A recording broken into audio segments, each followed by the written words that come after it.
আসসালামু আলাইকুম, সবাইকে রমাদান মোবারক। আমি লিপির গল্প থেকে আমি লিপি চলে আসলাম আপনাদের সাথে সুন্দর একটা ব্লগ নিয়ে। আর আজকের ব্লগে থাকছে আমার হাতের পাতলা খিচুড়ি রান্না করব। তো এই গরমের ভিতরে আর রোজার শেষ সময় মানে ভাজা পোড়া আর খেতে ভালো লাগতেছে না। তো ভাবলাম যে কিছু তো একটা রান্না করতে ইফতার টাইমে। তো আমি ভাবছি আজকে খিচুড়ি রান্না করব। আজকে পাতলা খিচুড়ি রান্না করবো। খিচুড়িটা কিন্তু গরমও খেতে ভালো লাগে না, ঠান্ডার ভিতর খেতে ভালো লাগে, কিন্তু করার কিছু নাই, কিছু না কিছু একটা তৈরি তো করতে হবে ইফতার টাইমে। তো যা করতে যাই তাই মনে হয় কি গরমের ভিতরে খাওয়া যাবে না। তো এর মধ্যে দিয়ে দেখলাম যে সবজি দিয়ে যদি একটা খিচুড়ি রান্না করি তাইলে কিন্তু এটা খেতে মোটামুটি ভালোই হবে। সবজি খিচুড়ি কিন্তু গরমের ভিতরে খারাপ লাগে না, যেহেতু সবজি আছে।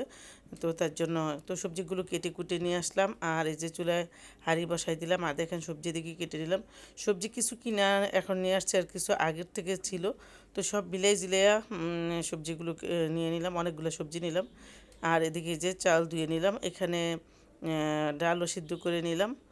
তো এটা হচ্ছে বুটের ডাল। তো এগুলো দিয়েই সুন্দর করে খিচুড়িটা রান্না করব। ইফতার মানে ইফতার টাইমে যদি একটু হেলদি খাবার খাওয়া যায় তাহলে কিন্তু ভালো হয়। তো এদিকে মুরগি নিচ্ছি, মুরগির মাংস রান্না করব। মুরগিটা জবাই করে বাজাতে সিলে নিয়ে আসছে। আর এই যে হাতের ইগুলা আমি আমার ছেলের বলছি এভাবে নিয়ে এসো, এটা আমি গরম পানি দিয়ে বেছে নিব, কারণ এটা আমার খাইতে অনেক ভালো লাগে। তো এদিকে এই যে বেগুন কেটে নিছি, বেগুন ভাজবো। খিচুড়ির সাথে বেগুন ভাজা। আর হচ্ছে আমার বড় ছেলে বলতে আম্মা বেগুন ভাজা করে, আমার কাছে ভালো লাগে। আর ছোটো ছেলে তো মুরগির মাংস ছাড়া খাবে না, ও তো বেগুন টেগুন খায় না। আর ও খিচুড়িও খেতে পছন্দ করে না, ও ভাত খাবে। তো এই অবস্থা। তো এদিকে আমি এই যে রান্না বসাই দিচ্ছি। আমাদের এখানে গ্যাস একদম কম, অল্প অল্প গ্যাসের ভিতরে আমি রান্নাটা ছড়াই দিলাম, জানি না কি হয়। প্রতিদিনই এই সকালের দিকে গ্যাস থেকে, আগে কিন্তু সকালে গ্যাস থাকতো না রোজার আগে। এখন যেহেতু রমজান মাস আসছে, এখন কি করে সকালে গ্যাস থেকে 12টা পর্যন্ত, 12টার পরে যে গ্যাস চলে যায়, আর এই ইফতারের পর পর আবার গ্যাসটা আসে। আর এখন এই যে অল্প অল্প গ্যাস, এই অল্প অল্প গ্যাসের ভিতরে আস্তে আস্তে আমি রান্নাটা করতেছি। ইচ্ছে ছিল যে একটু রেসিপিটা শেয়ার করব, পাতলা খিচুড়ি সবজি দিয়ে রান্না করব। তো সেটা আর করা হলো না, যেহেতু অল্প গ্যাস, এই গ্যাসের ভিতরে মানে রান্না দেখানো অনেকটা কষ্টকর। আর দেখেন আমি অনেকগুলো সবজি দিছি, সবজি বেশি দিছি, যে সবজিটা খাইলে গরমের ভিতরে অনেক উপকার হবে। তো হ্যাঁ, আর এই দেখেন বাইরে কত রোদ, আর আমার রান্নাঘরে কিন্তু অনেক রোদ লাগে, যেহেতু পশ্চিম সাইডের রান্নাঘর অনেক কষ্টকর। যার যা মানে আমার মতো যাদের এই পশ্চিম সাইডের রান্নাঘর আছে তাদের কিন্তু রোজা রেখে রান্না করাটা অনেক কষ্ট হয়, আমি জানি। তো এই যে চুলের পানিটা দিয়ে দিলাম খিচুড়ির। আর আসরের নামাজ পড়ছি, কিন্তু খিচুড়ি কতক্ষণে হবে ভাবতেছি। আর কারেন্টও নাই, কারেন্ট থাকলে আবার কারেন্টে রাইস কুকারে দিয়ে রান্না করি আমি খিচুড়ি, খেতে ভালোই লাগে। এবার শীতে কিন্তু অনেক খিচুড়ি রান্না করছি রাইস কুকারে, খেতে অনেক ভালো লাগতো, কিন্তু আজকে কারেন্ট নেই। এখন কিন্তু গরম পড়ছে, কারেন্টও ডিস্টার্ব করতেছে। আবার এদিকে আমাদের এখানে গরম কি আর শীত কি, গ্যাসে অনেক ডিস্টার্ব করে। তো এই অবস্থায় এখন দেখেন ইফতারে 20 মিনিট বাকি আছে।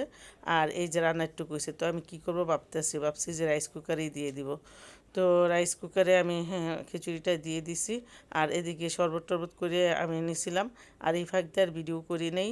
তো তাড়াতাড়ি করে আজান দিয়ে দিছে, আমরা একটু ইফতার করে নিছি। কী দিয়ে ইফতার করে নিলাম সেটা আপনাদের সাথে শেয়ার করব। আজকে হঠাৎ করে মনে বিপদে পড়ে গেছি। তো এগুলো এখন বাইজা আনছি, বেগুন আর হচ্ছে ডিম, এই দেখা খিচুড়ি দিয়ে খাওয়ার জন্য। আর এই দেখেন ট্যাং আর হচ্ছে খেজুর দিয়ে আমরা ইফতার করছি, তরমুজ দেওয়ার পরে সবাই নামাজ পড়তে চলে গেছে। ছোটো ছেলে ঘরে নামাজ পড়তেছে, বড় ছেলে আর আমার ভাগিনা ছিল বাসায়, ওরাও ওই রুমে নামাজ পড়তেছে। আমি কোনো মতে সাথে তাড়াতাড়ি করে ফরজটা আদায় করে আসছি। আর এদিকে আবার বাচ্চারা খাওয়া হয় নাই, আমি তো ইফতার টাইমে বিপদে পড়ে গেছি যে ওদেরকে কী খেতে দিব, মানে করতে পারলাম না। এদিকে ভাবছি যে খিচুড়ি খাওয়াবো, তো আর অন্য কিছু তৈরি করি নেই।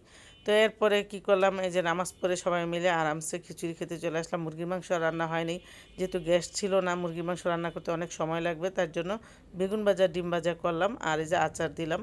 তো এই আচার দিয়ে, বেগুন ভাজা ডিম ভাজা দিয়ে আমরা ইফতারটা করতেছি, সাথে লেবু আছে। তো এই যে আলহামদুলিল্লাহ, আল্লাহর কাছে শুক্রিয়া, যা খাইছি আল্লাহর কাছে শুক্রিয়া আদায় করছি।